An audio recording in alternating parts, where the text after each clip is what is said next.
यो पनि आधा घर नेपालको छ भाइ, आधा इन्डियाको नोमेन्स लाइन हो क्या। यहाँ चाहिँ मिन्टलमा मात्रै बनिएको यो घरहरू। खासमा रुल्समा भने यो घर यसरी बनाउनु पाउँदैन क्या, 10 गज छोड्नु पर्ने हुन्छ नि।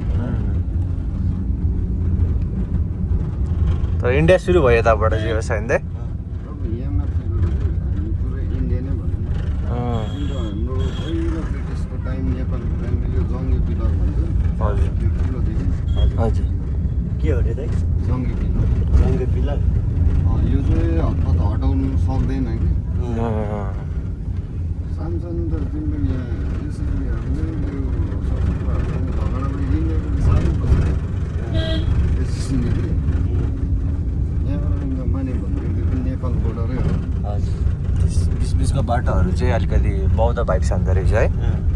काठमाडौँको हजुर यता पुरै शेर्पा टिप्टेनहरू नै धेरै जस्तो छ होइन त यता। भाइ यहाँ चाहिँ यस्तो हो नि त, खासै तिम्रो दार्जिलिङ पनि होइन नाम।